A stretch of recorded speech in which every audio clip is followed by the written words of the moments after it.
La Lituanie, comme beaucoup de pays dans le monde, a été touchée par la crise sanitaire que l'on a connue.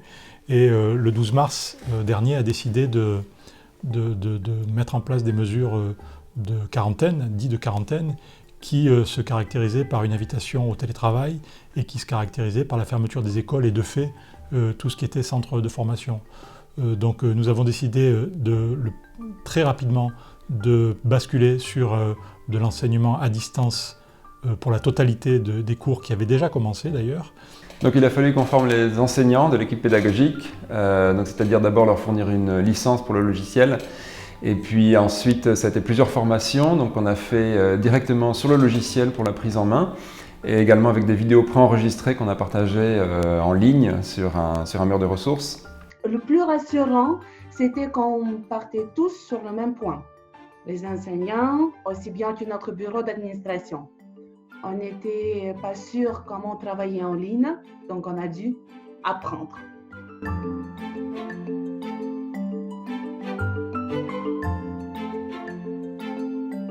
Pour mon premier cours à distance, je vous dis franchement, j'ai eu le trac.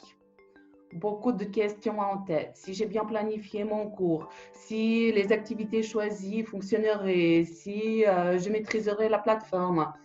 Finalement, tout s'est bien passé.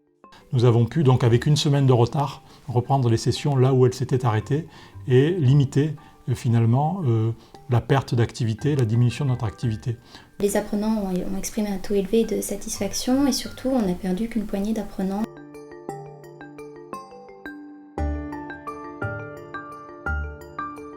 Bonjour à tous, sveiki visi.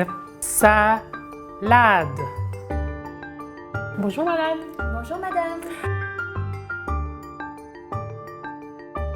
Est-ce que je vous sers?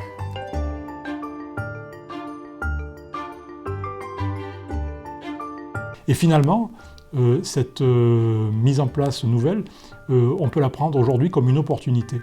Cela faisait un certain nombre d'années qu'on voulait mettre en place des cours. On avait du mal à le faire, on avait sans doute d'autres priorités.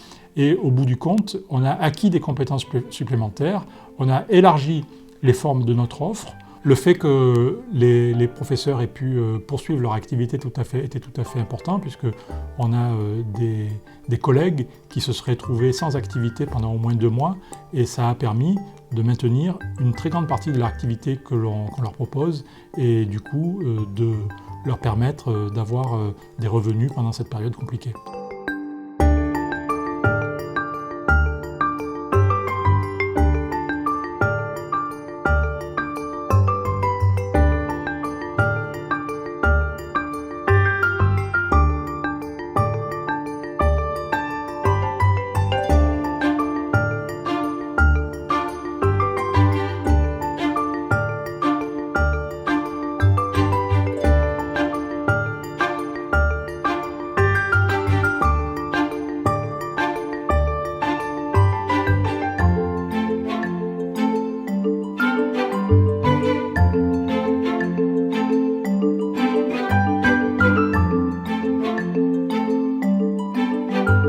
Personnellement, pour accompagner mes cours, j'ai choisi de travailler avec Google Classroom.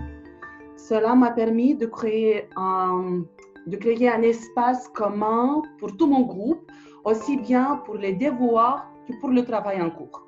Les retours, on a surtout eu des retours en fait, des apprenants par les questionnaires de satisfaction qui nous ont plutôt confortés dans les choix qu'on a faits, c'est-à-dire de réduire le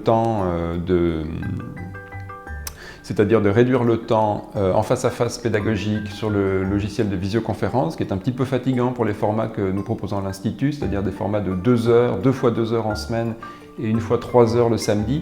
Donc on a réduit de 25% ce temps en direct pour passer 25% de ce temps en asynchrone sur plateforme pour avoir un peu de respiration et un peu moins de fatigue chronique des enseignants dont on a bien besoin, qui sont très sollicités. Et en ce qui concerne la session de printemps, donc des cours collectifs généraux, nous n'avons perdu que 20% d'apprenants par rapport à la même période l'année dernière, ce qui est vraiment un beau résultat au vu du contexte du Covid-19.